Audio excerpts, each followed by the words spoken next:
नमस्कार, स्वागत है आपका बीएसएस ऑनलाइन के ऑडियो आर्टिकल कार्यक्रम में।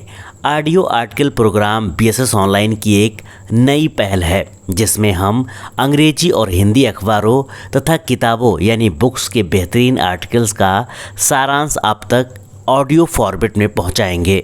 अगर आपको आर्टिकल या बुक्स को किसी भी वजह से नहीं पढ़ पा रहे हैं तो ऑडियो आर्टिकल सुनकर आप पूरे कॉन्सेप्ट को समझ सकते हैं और एग्ज़ाम के लिए अपनी तैयारी को और बेहतर बना सकते हैं। आज ऑडियो आर्टिकल में हम बात करेंगे भारत रत्न डॉक्टर भीमराव अंबेडकर के बचपन और शिक्षा के बारे में। भीमराव अंबेडकर का जन्म इंदौर मध्य प्रदेश के महू छावनी में 14 अप्रैल 1891 को हुआ था। वह अपने माता पिता की 14वीं संतान थे। उनके 13 भाई बहनों में सिर्फ 4 कन्याएं और 2 पुत्र ही जीवित रहे। भीमराव अंबेडकर के पिता का नाम रामजी मालोजी सकपाल था और माता का नाम भीमाबाई था। वे महार जाति के थे जो महाराष्ट्र की एक ऐसी जाति है जिसका इतिहास शौर्य और पराक्रमपूर्ण गाथाओं से भरा पड़ा है। इस जाति के कुछ लोग मृत पशुओं का चमड़ा आदि निकालने का काम किया करते थे। डॉक्टर अंबेडकर के दादा मालो सकपाल भारतीय फौज से हवलदार के पद से सेवानिवृत्त हुए थे। उनके पिता राम जी फौजी बच्चों के लिए चलाए जाने वाले एक आर्मी स्कूल के 14 वर्ष तक प्रधानाध्यापक रहे। जब राम जी मध्य प्रदेश के महू छावनी में कार्यरत थे तभी उनके सबसे प्रतिभाशाली पुत्र भीमराव का जन्म हुआ। सब उन्हें प्यार से भीमा पुकारते थे। भीमराव के पिता राम जी सूबेदार सेना से 25 वर्ष की सेवा के बाद 1893 में सेवानिवृत्त हुए। वे परिवार सहित अपने पैतृक गांव अवांडे के पास दोपाली आकर रहने लगे।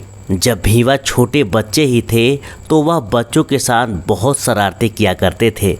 कभी कभी वह पेड़ों पर चढ़ जाया करते थे तो कभी बच्चों के साथ झगड़ा किया करते थे।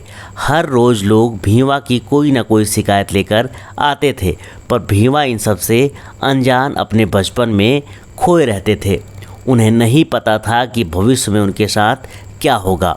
भीमा का जीवन बाधाओं से भरा हुआ था। दापोली के म्यूनिसिपल शिक्षण विभाग ने यह तय किया कि वह अपने विद्यालय में अछूत बालकों को दाखिला नहीं देंगे। राम जी और अन्य सेवानिवृत्त सैनिकों ने इस अन्याय के लिए आवाज़ उठाई पर उन्हें इसमें सफलता नहीं मिली। आखिरकार राम जी को अपने परिवार के साथ बम्बई जाना पड़ा। बम्बई में राम जी जैसे व्यक्ति के लिए जीवन आसान नहीं था, खासकर तब जब वह राम जी जैसे बेरोजगार और सेवानिवृत्त अछूत व्यक्ति हों। फौजी होने के कारण उन्हें किसी तरह एक स्टोर कीपर के रूप में पीडब्ल्यूडी के सतारा दफ्तर में काम मिल गया। भीमराव की औपचारिक शिक्षा 7 नवंबर 1900 से प्रारंभ हुई। भीमराव की औपचारिक शिक्षा 7 नवंबर 1900 से प्रारंभ हुई। सतारा के उच्च माध्यमिक विद्यालय में उन्हें दाखिला बहुत कठिनाइयों के बाद मिला। उन दिनों कोई भी अछूत बच्चों को दाखिला देना नहीं चाहता था। इस विद्यालय में भी भीमा को इस शर्त पर दाखिला मिला कि वह कक्षा में अन्य बच्चों के साथ बेंच पर नहीं बैठेगा। उसे दरवाजे पर अपनी लाई चटाई पर बैठना होगा। यह शर्त बहुत ही अपमानपूर्ण थी पर भीमा के पिता ने उन्हें समझाया कि सिर्फ पढ़ाई ही उनके इन सभी दुखों का एकमात्र निवारण है। उन्हें इस तरह की रुकावटों पर ध्यान न देकर केवल अपनी पढ़ाई पर ध्यान लगाना चाहिए। पर भीमा को हर रोज़ मुश्किलों का सामना करना पड़ता था। अक्सर वह रो पड़ता था क्योंकि यह मुश्किलें सहना आसान नहीं था। आखिरकार वह छोटा बच्चा ही तो था। एक बार एक संवेदनशील अध्यापक ने उससे एक सिद्धांत श्यामपट्ट पर हल करने को कहा पर कई बच्चों ने इसका विरोध किया। जब अध्यापक इस विरोध का कारण नहीं समझ पाए तब उन बच्चों ने अपने विरोध की वजह बताते हुए कहा कि यह एक महार है, उसे श्यामपट्ट पर कैसे लिख सकता है जिसके पास उनके खाने के डिब्बे रखे हैं। भीमा को श्यामपट्ट पर तभी लिखने दिया गया जब बच्चों ने वहां से अपने खाने के डिब्बे हटा लिए। इस घटना का बालक भीमा के मन पर गहरा असर हुआ। सतारा हाई स्कूल के प्राचार्य बहुत ही सज्जन व्यक्ति थे। वह एक ब्राह्मण थे, पर उन्होंने जाति भेद की परवाह न करते हुए अछूत बालक को अपने विद्यालय में दाखिला दिया।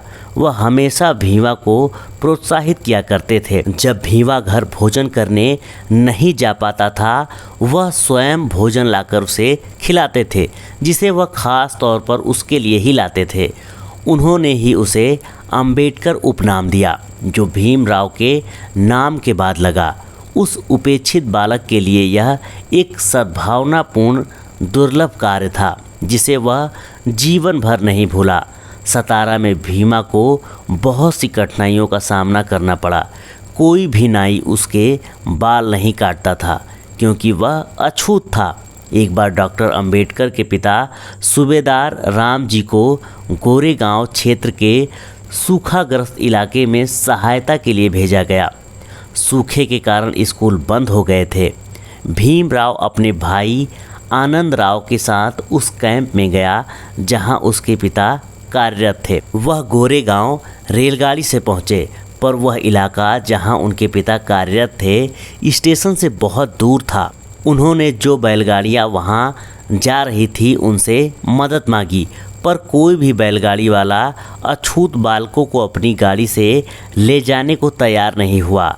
आखिर में एक गाड़ी वाला उन्हें ले जाने को तैयार हुआ, पर वह शर्त ये थी कि गाड़ी वे चलाएंगे और वह पीछे बैठकर आराम से जाएगा। भीमा को 1.5 दिन तक बैलगाड़ी चलानी पड़ी, वह भी प्यासे रहकर, क्योंकि अछूत जाति के लोग गांव के कुओं से पानी नहीं पी सकते थे। दोनों भाई पूरी तरह से थके हुए पिता के कैंप तक पहुंचे। सूबेदार राम जी फिर से बम्बई में अपने परिवार के साथ लोअर परेल स्थित डबल चाल में किराए पर कमरा लेकर रहने लगे। अब तक भीमा ने 4वीं कक्षा पास कर ली थी।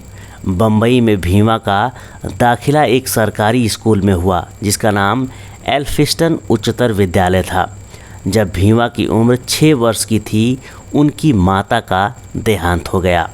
भीमा के पिता को नौकरी और बच्चों के पालन पोषण में बहुत दिक्कत होने लगी। उन्होंने जीजाबाई नाम की एक विधवा से दोबारा विवाह कर लिया। जब वह बम्बई में रहने आए तो बालक भीमा इस नए व्यक्ति का आना अपने और अपने पिता के बीच स्वीकार नहीं कर पाया।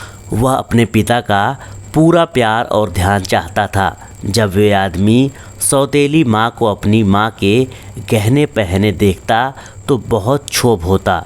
वह रोज़ रोज़ के झगड़ों से परेशान होकर एक दिन भीमा घर छोड़कर भाग गया, लेकिन वह जल्द ही वापस लौट आया, क्योंकि वह जान गया था कि बाहरी दुनिया उसके घर के माहौल से अधिक खराब थी। वह अपना पूरा ध्यान अपनी पढ़ाई पर देने लगा। वह चारनी रोड के बाग में जाकर किताबें पढ़ता। उसके अध्यापक श्री कृष्णा जी केलुस्कर भी उस बाग में आया करते थे।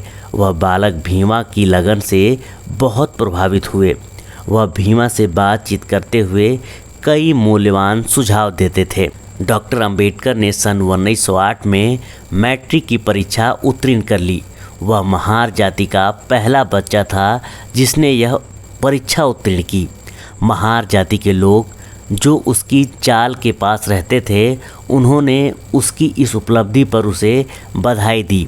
प्रसिद्ध समाज सुधारक और मराठी के लेखक श्री A.K. केलुस्कर ने भीमा को गौतम बुद्ध पर मराठी में लिखी एक पुस्तक लाइफ ऑफ गौतम बुद्ध भेंट की, जो उन्होंने स्वयं लिखी थी। उन्होंने उसके लिए 20 रुपये मासिक का वजीफ़ा भी दिलवाया। यह वजीफ़ा उसे बड़ौदा के महाराज और शिक्षा प्रेमी श्री राजीराव गायकवाड़ ने आगे की शिक्षा के लिए दिया था। भीमराव अंबेडकर का विवाह रमाबाई से हो गया। रमाबाई भीखू वंडकर की पुत्री थी। इस समय उनकी उम्र 17 वर्ष की थी और उनकी पत्नी केवल 10 वर्ष की थी। विवाह के बाद उन्हें भीमा कहा जाने लगा। एल्फिस्टन कॉलेज में अधिकतर रईस छात्र पढ़ा करते थे। भीमा अपने प्रोफेसरों में बहुत लोकप्रिय थे।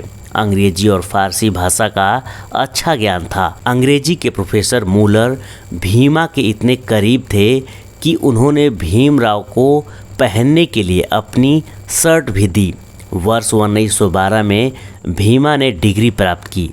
हालांकि वह प्रथम स्थान प्राप्त नहीं कर पाए, फिर भी उस व्यक्ति के लिए यह एक बड़ी उपलब्धि थी जो गरीबी और जातिगत भेदभाव के बीच बड़ा हुआ हो। सब लोग बहुत प्रसन्न थे।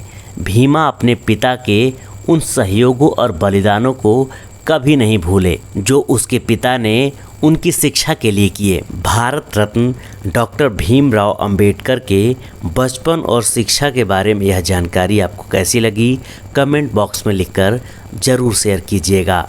मिलते हैं इसके अगले एपिसोड में, तब तक के लिए धन्यवाद।